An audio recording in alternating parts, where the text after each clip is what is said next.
Tonight we follow the next part of the Armour of God. Last week we looked at the breastplate of righteousness and how that was there for our protection.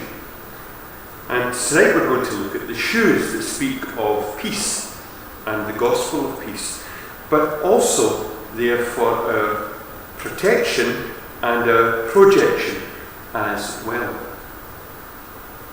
First thing about shoes is that they protect.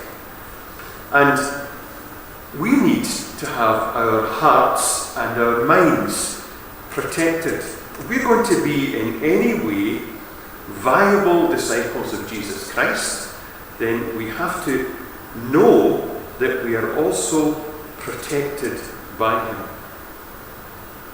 The peace of God protects us from the wear and tear of life. It protects us from the weariness of life as well. And so it's important that we remember and that we remind ourselves of what that peace is and how that peace is applied to our lives. So much of the old Puritans talked about the application of truth and the way in which, when we apply truth to our lives on a daily basis, then the Spirit of God takes that truth and He wraps it round our lives and strengthens us as a result. So here we see something, peace, which is there for our hearts and our minds to be protected, and so that we might understand that we are at peace. We have peace, and that we live as peaceful people. So let's kind of break that down a wee bit and try and understand what it means for us. First of all, the Bible tells us, the New Testament tells us, that we have peace with God through the cross.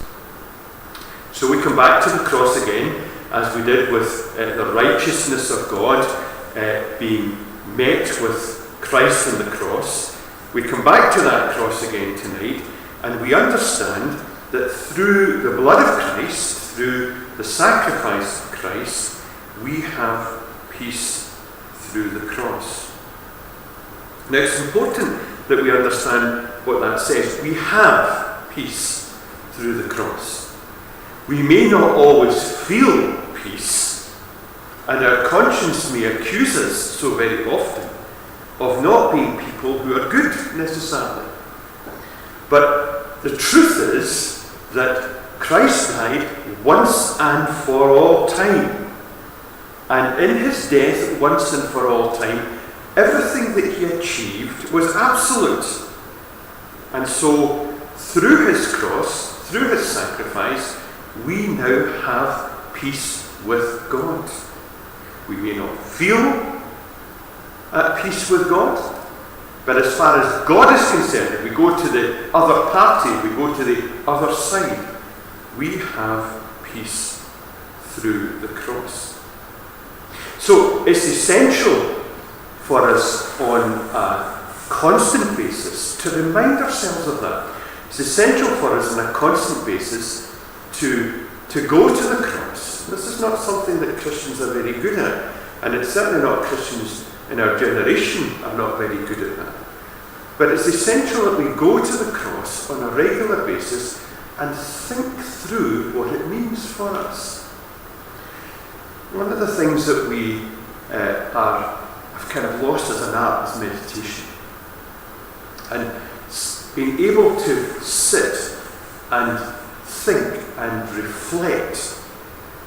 In another generation, the television wasn't something that was around and all the gadgets went around, where we fill our spaces of silence with entertainment and with so many other things. What we're going to do tonight, immediately people will ask, what's on the TV?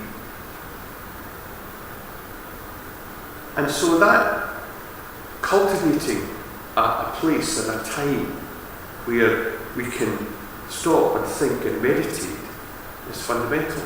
It's quite interesting. I was reading a book recently, scientific journal, and it was talking about mindfulness.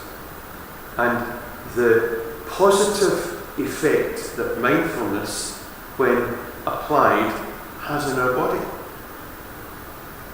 on our gut, on our heart, on our mind, in every part of our body, even on pain itself. Mindfulness. Now, take mindfulness another step, and we're into meditation, and we're into biblical meditation, and it's about stopping, sitting, thinking, reflecting, understanding, and continuing to do that on a regular basis, so that these truths seep into our very being, our very character, so that we carry them with us, so that they're there as part of us. Not just there as part of us on a Sunday when we're reminded of them at a service, but constantly there. It's good, for instance, our friend Manuel has got Christ of St. John of the Cross in his wee man hat, and Manuel was telling me just how he just looks at that, and it reminds him. And he thinks about it, and he thinks about what is it reminding him of?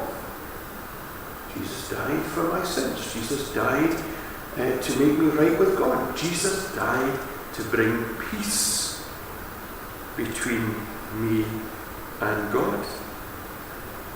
So it's essential then that we acknowledge it.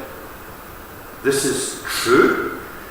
This is true from God's side, because we have to step over to God's side to see everything from His perspective. So it's essential that we acknowledge it. It's essential that we claim it. This is not just true. This is true of me, or us, if we're going to talk congregation within the family of God. This is absolutely true of me, of us. And then we have to live in it.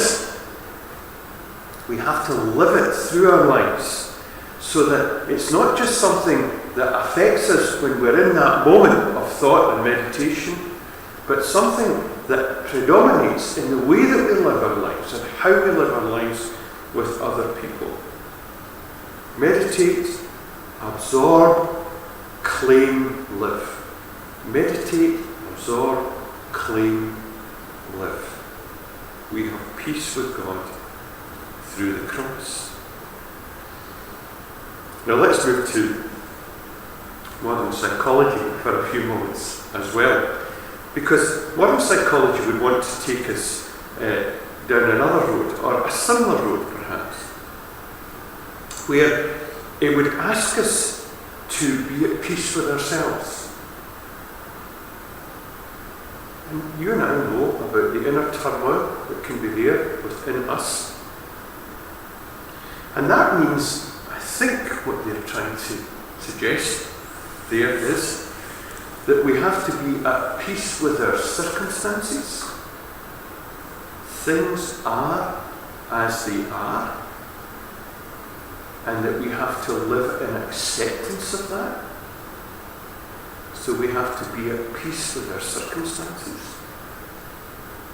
And I think I've already touched on how that can be somewhere else in Ephesians, I can't remember where it was, but how that can be essential to our well-being.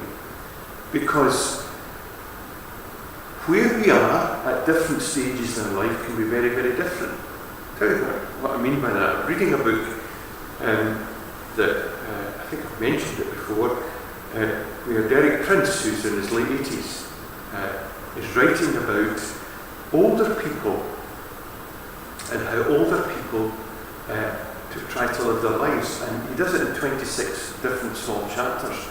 And it's obviously A, B, C, D. You know, I haven't got to Z yet, so I don't know what he's got for Z. Maybe seal, I'm not sure what he's got.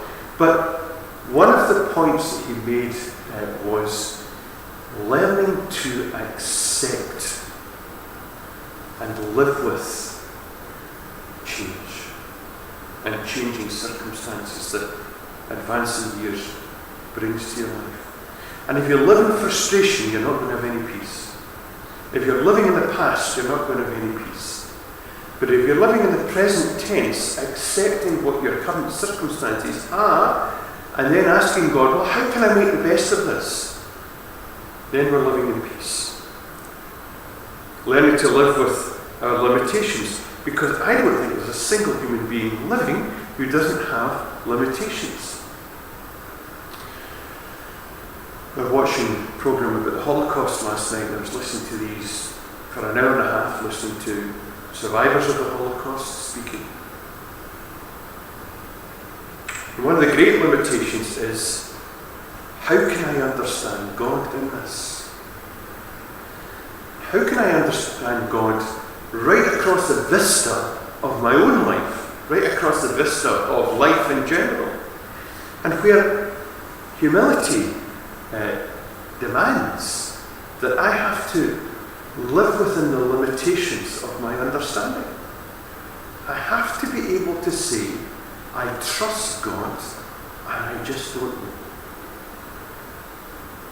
That's not mental laziness.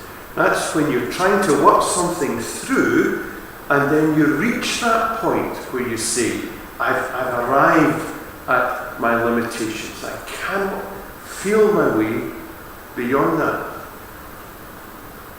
I was reading a scientific journal the other day, and it was talking about the limitations that we have in understanding the universe that we live in. And I can't remember how many millions of light years away that was, but it was something like 86 billion light years. And then bang, we don't know anything beyond that. How big is the universe beyond that? What goes on in the universe? We don't know. Telescopes and radio waves and everything else, they can't take us at this moment in time beyond that. So there has to be an acknowledging of limitations and a certain amount of guesswork involved as well. But limitations are important. We have to be at peace with that. And I think that's maybe how I would understand being at peace with ourselves, with our circumstances, with our limitations, even with our failings. Even with our failings. And acknowledging that our failings are covered by the peace of Christ, by the peace that the cross brings. Jesus tells us too that we are to be peacemakers. Peacemakers. I often think when we're thinking about peacemakers, about somebody being in a kitchen and working with vital ingredients in order to create something. And a peacemaker is somebody who's a bit like that. They're creating something. And they're doing that between people. Between us, principally, and other people. We should be peacemakers. We should be doing everything in our power to be at peace with other people. It's not always going to work and it's not always going to happen, but we should be doing everything in our power. Where there is discord between other people, if it is at all within our scope to, in some way, act as agents of peace, then we should be trying to do that. We should be working in our world along with any agency that is seeking to try to bring peace, whether that's we assure them of our prayers, if we've got a wee bit of money that we give something to that. And so any agency, particularly Christian agencies who are at work in the world and they're trying to bring about something better and bring about peace where there's discord, then that's something that should be high in our agenda. But if you're a peacemaker, then you're engaged in an activity that takes time and energy and will cost us something. And again, I get back to this business of it is so easy to enter into the lethargy of society where we sit and allow ourselves to be entertained rather than to be people who are at work in God's creation and trying to do the best that we can to make a difference peace with other people. When somebody noises us up the wrong way, we should be trying the best we can to be at peace with them. Especially those people who have issues with us. Especially, and Jesus actually says that, see the person that's got a problem with you, you go and try and sort it. Don't you wait till they suddenly have a stirring of conscience and try to sort it. You go and do it. Jesus is really, really interesting in that he places the responsibility on us to do something about a situation that we are not guilty of. But he says to us, be a peacemaker. If your brother has got something against you, you go and sort it. And finally, shoes are meant to take us places and not simply to stand still in them. They're there to take us places. How beautiful on the mountain are the feet of those who bring peace, says Isaiah. And I think what Paul is driving at here, as well as other things, is that we have got at the very heart and soul of the Christian message something quite wonderful that needs to address itself to a world in which people have got so little peace. You know, again, I go back to the television, and I go back to the phones and everything else. There's such a lack of peace in people, and they want to just somehow divert thinking about that in order to just fill their lives with alternatives. But they can't escape the fact that there's a lack of peace. Why is there a lack of peace? Because something is not fundamentally right in them and can never be right until they encounter Jesus and allow him to make it right. And so there's a responsibility, as I said this Sunday morning, there's a responsibility on us as the people of God to have a calling to bring the message of peace to others. We were just talking about ways in which in Dunfermline we might intentionally and with imagination put into people's hands a document, a New Testament or a gospel that would tell people, direct people towards a Prince of Peace. That's not to say that would be easy. It's not to say that we would have great peace from doing that. In fact, we might get quite the opposite, thrown in our direction. But nevertheless, it's the right thing to do. Because how else did the church grow other than people went and spoke about Jesus? That's one of Paul's arguments in Romans. People cannot know unless they're told. And if shoes are for enabling us to move, then there's a positive imperative there for us to share this gospel that can bring peace. Not a feeling of peace necessarily. Remember listening to Cliff Richard or reading something by him when he was talking about his encounter with Jesus into his life for the first time, and where he really was in turmoil, and where he called out to God and said, if you're real and if you're there, I want you in my life. And he said, I didn't feel anything. but something changed. And when it comes to peace, we might not feel anything, but be assured that because we've asked for it, it's ours. And that changes everything. Shoes that speak of the gospel of peace.